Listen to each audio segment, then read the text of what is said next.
Si tu es en terminale, tu dois absolument savoir faire ce calcul de limite pour le bac.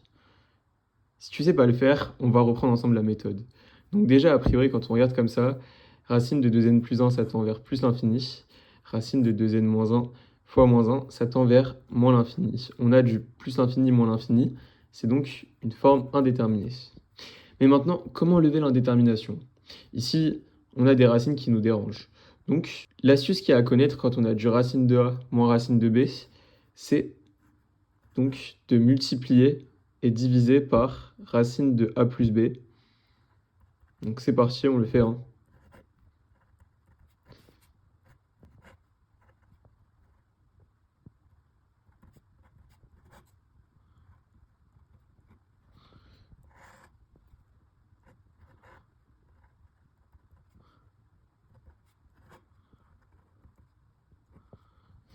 Voilà, donc ici, en fait, j'ai multiplié par 1 puisque j'ai la même quantité au numérateur et au dénominateur.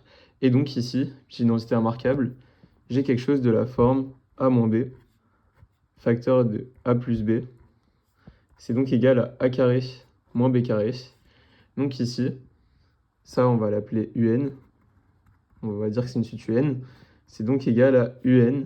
Et donc un est égal à 2n plus 1 moins 2n moins 1, le tout divisé par racine de 2n plus 1 plus racine de 2n moins 1. Et donc ça, c'est égal, donc 2n moins 2n, c'est donc égal à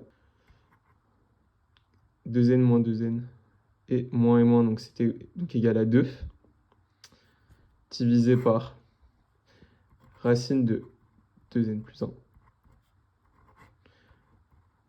plus 2n moins 1. Et donc ça, ce que vous voyez là, et bien maintenant on recalcule. Donc 2 ça tend vers 2, 2n plus 1 ça tend vers plus l'infini, 2n moins 1 ça tend vers plus l'infini, donc ici le dénominateur tend vers plus l'infini, donc un tend vers 0. Voilà, c'est tout pour cette méthode à connaître, on appelle ça multiplier par le conjugué, et tu dois absolument savoir le faire. Cette méthode est très utile pour le calcul de limites.